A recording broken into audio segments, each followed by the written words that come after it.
It's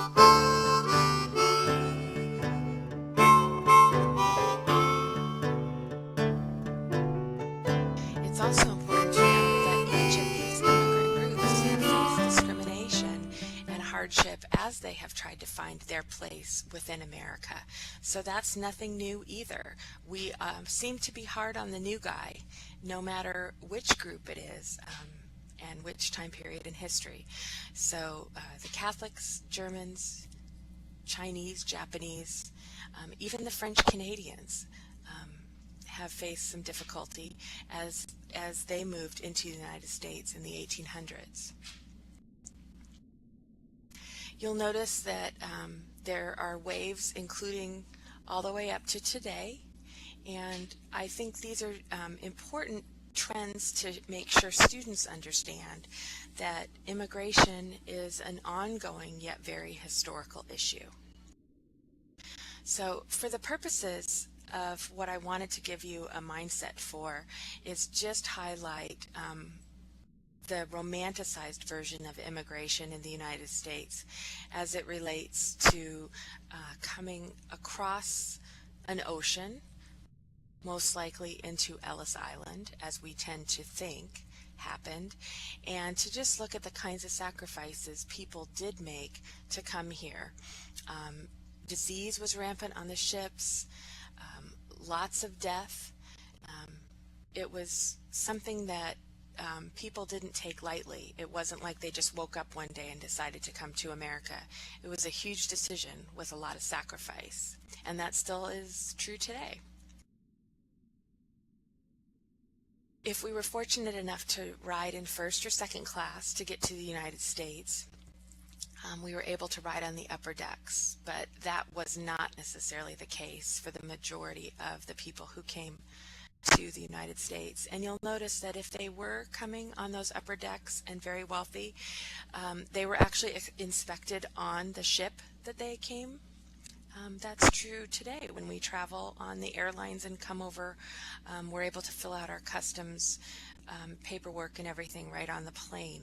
So very different for people who are from other financial classes. Steerage in third class, it was the rare occasion that they were able to get fresh air and come aboard, and also that they had to be processed, their immigration paperwork had to be processed off the ship. So they came through Ellis Island.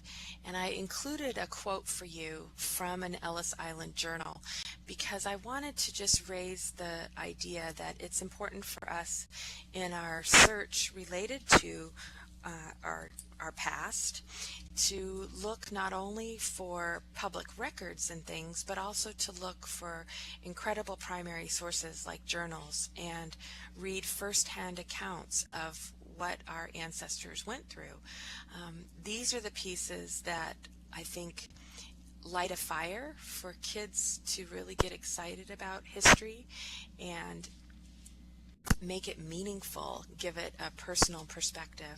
So this is one example from an Ellis Island journal, but who knows what might be lurking in some old boxes in grandparents' homes, and encouraging your students to look for those primary sources.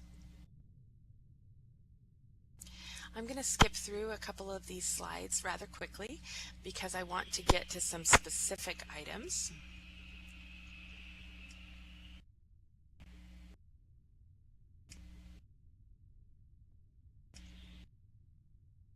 I did a presentation for you all a while back on We Shall Remain, and Trail of Tears was discussed in that, but I think it's important to recognize that Ellis Island was known as the Hall of Tears because, as you can imagine, there was great scrutiny that went on in inspecting and accepting or rejecting certain immigrants. And can you imagine having made that long trek and endured such hardship across the ocean in your travels only to be rejected? And actually 2% of these immigrants were rejected and sent back. I just find that mind-boggling.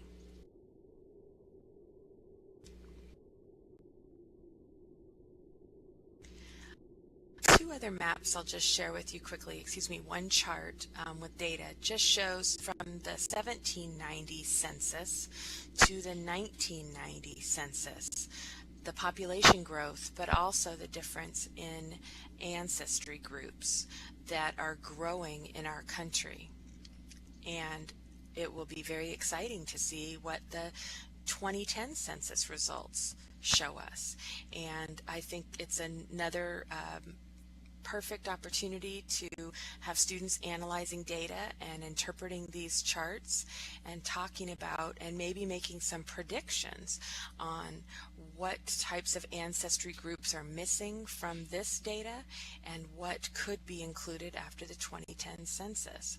It's how we have our best record of who's actually in our country. And this map I love. It's probably a little bit difficult for you to see, but you can get it from our website. These are all from Stephen Packer's presentation. And it's a map that shows where primarily all of these immigrant groups settled. And so you can look at the chart and see what colors correspond to what ethnic groups. For example, light blue is German.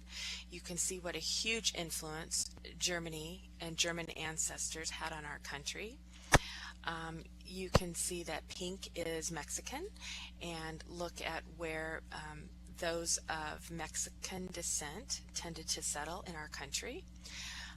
It's just fascinating to talk about with kids. Why do you think these groups settled here? What were the influences, and what effect does it have on our country now and back then when they first settled?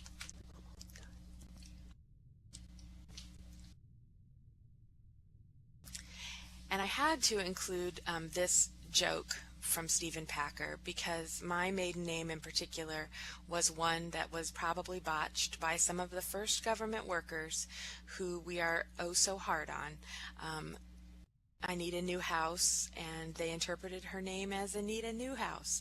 So it's just something that happens still today.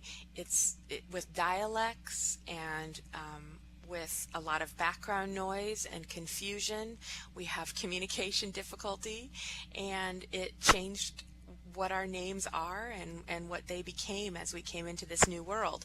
And so that's also a fun thing to explore with kids and talk about where your name came from and what was it before you came to the United States. So to dig deep into the Faces of America website, I want to make sure that you take the time to go into the link that takes you to educator lesson plans and remind you that within the lesson plans there are links to video segments that you can download.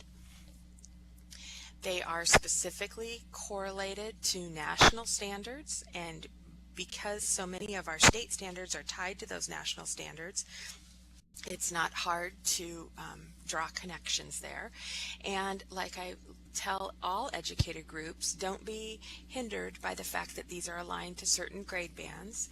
There are things designed for every level, but any good teacher knows that there could be a gem hiding inside a lesson plan that has a different grade band level on it. So take a look. There's also some things on genetics, as well as immigration history, as well as tracing genealogical roots. And one of the final slides I'll just share with you is that there are segments online from the show. They highlight wonderful journeys of a variety of famous and noteworthy figures from the media world, from Hollywood, from athletics to authors and playwrights. I would encourage you to explore some of these stories and find some pieces that fit into some of the units you're already teaching. Krista Yamaguchi's story includes Japanese internment camps here in the United States. Meryl Streep's family includes signing of the Constitution. Eva Longoria's past includes the battle with the Spaniards and discussing how her roots are primarily European and what that means. So there are lots of fantastic examples from celebrities that you can share with your students and then talk about how they apply to their own worlds. So I want to thank you all for your time and encourage you to explore pbs.org/Faces of America further.